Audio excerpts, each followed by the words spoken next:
BAT എന്നാണ്. BAT ഇത് ശരിക്കും നമുക്ക് താടി, മുടി, മീശ, പിരികം ഒക്കെ നല്ല കട്ടി വളരാൻ സഹായിക്കുന്ന ഒന്നാണ്. നമ്മുടെ റിസർച്ച് സെൻറ്റർ ഒരു വർഷങ്ങളോളം നമ്മൾ ഗവേഷണം ചെയ്ത് കണ്ടുപിടിച്ചിട്ടുള്ള ഒരു പ്രോഡക്റ്റാണ് ഞാൻ ഇത് പരിചയപ്പെടുത്താൻ പോകുന്നത്. ഇത് ശരിക്കും നമുക്ക് താടി, മുടി, മീശ, പിരികം ഒക്കെ നല്ല കട്ടി വളരാൻ സഹായിക്കുന്ന ഒന്നാണ്. ഇതിന് ഞങ്ങൾ പേരിട്ടിരിക്കുന്നത് BAT എന്നാണ്. BAT എന്ന് പറഞ്ഞാൽ വേറെ ഒന്നുമില്ല, താടി. ബിയഡ് എന്ന് പറഞ്ഞാൽ താടി. ആ താടി വളരാൻ വേണ്ടിയിട്ടുള്ള നെയ്യ്. ഇത് താടി വളർത്താൻ വേണ്ടി ഉപയോഗിക്കാം. അതുപോലെ തന്നെ മീശ കുറവുള്ള ആൾക്കാർക്ക് കൊണ്ട് ഉപയോഗിക്കാം, പിരികം കുറവുള്ള ആൾക്കാർക്ക് ഉപയോഗിക്കാം. അതുപോലെ തന്നെ മുടി ഒഴിഞ്ഞു പോയ മുടി എന്ന് പറഞ്ഞാൽ കഷണ്ടി എന്ന് പറയുമ്പോൾ കഷണ്ടിക്ക് മരുന്നില്ല. അപ്പോൾ നമ്മൾ ഈ ചെറുപ്രായത്തിലുള്ള കഷണ്ടിയുണ്ടല്ലോ, ചെറുപ്രായത്തിലുള്ള കഷണ്ടി, അതിന് അപ്ലൈ ചെയ്താൽ മതി. ഇതിലെ പ്രധാനപ്പെട്ട ഇൻഗ്രീഡിയൻസ് എന്ന് പറഞ്ഞാൽ നമുക്കറിയാം പാലിൻ്റെ ഏറ്റവും പവർഫുള്ളായിട്ടുള്ള ഒരു ഫോമാണ് നെയ്യ് എന്ന് പറയുന്നത്. അതുപോലെ തന്നെ മുടി വളരാൻ സഹായിക്കുന്ന എണ്ണപ്പന, ചോളം, തേങ്ങ തുടങ്ങിയവയിൽ നിന്ന് വേർതിരിച്ചെടുക്കുന്ന നെയ്യാണിത്. ഈ നെയ്യിൽ പുതിയ മുടി വളരാൻ സഹായിക്കുന്ന കയ്യൂന്യം, കറ്റാർവാഴ, അതുപോലെ തന്നെ ഉണങ്ങിയ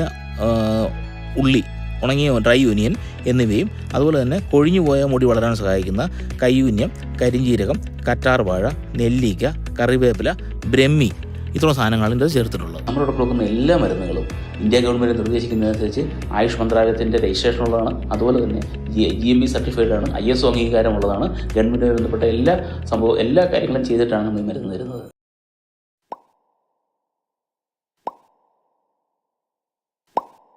നമസ്കാരം, എൻ്റെ പേര് ബിനോയ് എന്നാണ്. ചെറുപ്പത്തിൽ ഞങ്ങളുടെ നാട്ടിലെ ഏറ്റവും വലിയ തടിയൻ ഞാനായിരുന്നു. ഈ തടിയുള്ളപ്പോഴൊരു കുഴപ്പമെന്ന് പറഞ്ഞു കഴിഞ്ഞാൽ എല്ലാവരും നമ്മളെ തടിയാന്ന് വിളിച്ച് കളിയാക്കും. അപ്പോൾ ഈ കളിയാക്കൽ ഒറ്റപ്പേര് വിളി കേൾക്കുമ്പോൾ ഉണ്ടാകുന്ന ഒരു മാനസിക വിഷമം എന്ന് പറയുന്നത് നമ്മൾ തടിയുള്ളവർക്ക്, അത് അനുഭവിച്ചിട്ടുള്ള ആൾക്കാർക്ക് മാത്രമേ മനസ്സിലാകത്തുള്ളൂ. അപ്പോൾ അങ്ങനെ ഈ കളിയാക്കൽ ഒറ്റപ്പേര് വിളി കേട്ട് അതിൻ്റെ ആ ഒരു കോംപ്ലക്സിൽ നിന്ന് ഞാനിങ്ങനെ ചിന്തിച്ചപ്പോൾ എനിക്ക് തോന്നി സക്സസ് ആവാൻ പറ്റിയ ഒരു മേഖല എന്ന് പറഞ്ഞാൽ ബിസിനസ്സാണ്. കാരണം ബിസിനസ് പ്രൊഡക്റ്റ് ഇലക്ട്രോണിക്സ് പഠിച്ച് ഒരു പ്രൊഡക്റ്റൊക്കെ ഉണ്ടാക്കി അങ്ങ് സക്സസ് വിറ്റ് കഴിഞ്ഞാൽ കുറേ പൈസയൊക്കെ ഉണ്ടാക്കി നമ്മുടെ ചിത്രപ്പള്ളി സാറിനെ പോലെ അല്ലെങ്കിൽ മറ്റേ ബിൽഗേറ്റ്സിനെ പോലെയൊക്കെ അങ്ങനെയൊക്കെ ജീവിക്കാന്നുള്ളതിൻ്റെ ഒരു അടിസ്ഥാനത്തിലാണ് ഞാൻ ഇലക്ട്രോണിക്സ് പഠിച്ചത്. അങ്ങനെ ഇലക്ട്രോണിക്സ് ഒക്കെ പഠിച്ച് അപ്പോഴത്തേക്കും ഈ വലിയ വലിയ കമ്പനികളൊക്കെ എങ്ങനെ ജോലി ചെയ്യുന്നു എന്നുള്ളത് മനസ്സിലാക്കണമല്ലോ. അപ്പോൾ അത് പഠിക്കാൻ വേണ്ടിയിട്ട് ഞാൻ നേരെ ബാംഗ്ലൂർക്ക് വണ്ടി കയറി. അവിടുത്തെ ഇലക്ട്രോണിക്സ് കമ്പനിയിൽ അവിടുത്തെ മാനുഫാക്ചറിങ് യൂണിറ്റിൽ ഇങ്ങനെ അവിടെ മാനുഫാക്ചറിങ് യൂണിറ്റിൽ ജോലി കയറി. അങ്ങനെ ജോലി കയറി കുറേ കാലം അവിടെ ജോലി ചെയ്തുകൊണ്ട് അങ്ങനെ എല്ലാ കമ്പനികളെക്കുറിച്ചും പഠിച്ചു. അപ്പോൾ പഠിച്ചപ്പോൾ എനിക്ക് മനസ്സിലായി ഈ ചെയ്ത് പഠിക്കാതെ പഠിക്കാൻ പറ്റത്തില്ലാത്തൊരു മേഖല എന്ന് പറയുന്നത് അത് മാർക്കറ്റിംഗ് ആണ്.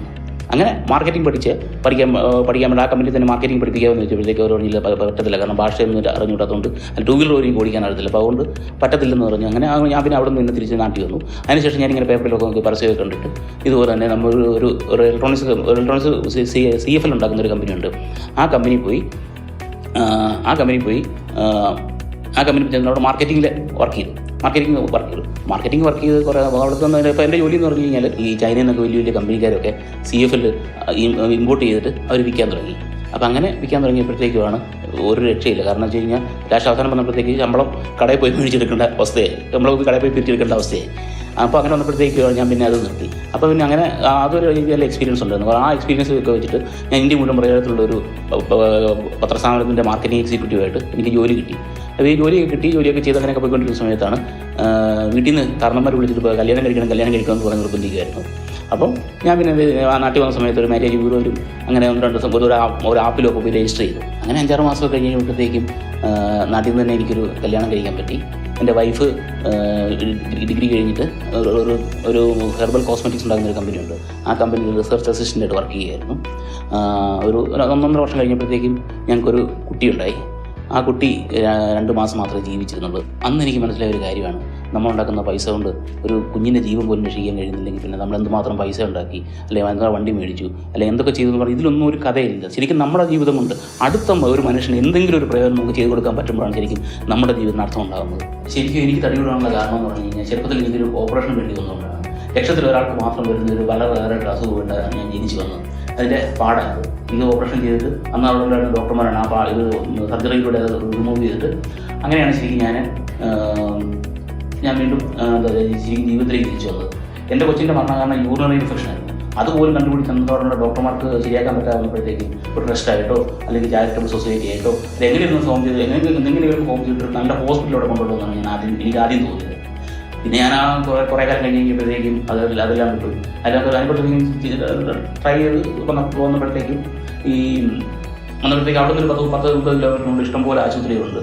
അതുപോലെ അങ്ങനെയൊക്കെ ഒരുപാട് സംഭവങ്ങളുണ്ട്. അപ്പോൾ പിന്നെ നമ്മളൊരു ആശുപത്രിക്ക് വേണ്ടിയിട്ട് മെനക്കെട്ടിട്ട് കാര്യമില്ല. അത് അതിൻ്റെ ആവശ്യമില്ല. തന്നെ ദൂരം എൻ്റെ സഹോദരിയുടെ കുട്ടി അവിടെ ഉണ്ടായത്, ബാക്കി ഞങ്ങളുടെ ബന്ധുക്കാരും ഒക്കെ അവിടെ ഉണ്ടായത്, ബന്ധുക്കാർക്കൊക്കെ ഒരുപാട് സംഭവങ്ങളുണ്ടാകുന്നു. അപ്പോൾ പിന്നെ അതിൻ്റെ കുഴപ്പമല്ലാന്ന് തോന്നുന്നു. അപ്പോൾ അങ്ങനെ ഞാൻ ആ ഒരു ബുദ്ധിമുട്ടിൽ നിന്ന് പിൻവാങ്ങി. അങ്ങനെ കൊച്ചു മരിച്ചതിൻ്റെ ഡിപ്രഷനിൽ ശരിക്കും എൻ്റെ വെയിറ്റ് ഏതാണ്ട് ഒരു 85 കിലോയിൽ നിന്ന് 104 കിലോ വരെയായി. വൈഫിൻ്റെ വെയിറ്റ് ആണെന്നുണ്ടെങ്കിൽ 45 കിലോയിൽ നിന്ന് ഏതാണ്ട് ഒരു 80 കിലോ വരെയായി. കുട്ടികളില്ല. അപ്പോഴത്തേക്കും കുട്ടികളില്ലാവുന്നപ്പോഴത്തേക്കും ഞങ്ങൾ ആദ്യം കാണിച്ച് ഡോക്ടറെ പോയി കാണിച്ചു. അപ്പോൾ ഡോക്ടർ പറഞ്ഞു വെയിറ്റ് കുറയ്ക്കാൻ പറ്റുമോ നോക്കാൻ പറഞ്ഞു. അങ്ങനെ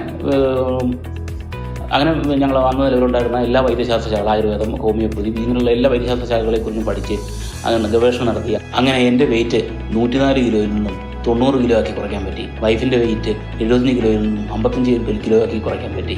അങ്ങനെ ഞങ്ങൾക്ക് 3 കുട്ടികളെ നൽകിയോ ദൈവം അനുഗ്രഹിച്ചു. ചെറുപ്പത്തിൽ എൻ്റെ അസുഖം കണ്ടുപിടിച്ച് ഓപ്പറേഷൻ ചെയ്തത് ശരിയാക്കിയില്ലായിരുന്നെങ്കിൽ 6 മാസത്തിനുള്ളിൽ ജീവിച്ചിരിക്കേണ്ട ആളല്ല ഞാൻ. അങ്ങനെയുള്ള എനിക്ക് കുട്ടികളെ കുടുംബവും ഒക്കെ നൽകി ലോകം എന്നെ സ്നേഹിച്ചപ്പോൾ ആ ലോകത്തിന് വേണ്ടി എന്തെങ്കിലും തിരിച്ചു കൊടുക്കണമെന്ന് കരുതി ഞാൻ തുടങ്ങിയ ആദ്യത്തെ മുമ്പിലാണ് ഞാൻ നിൽക്കുന്നത്.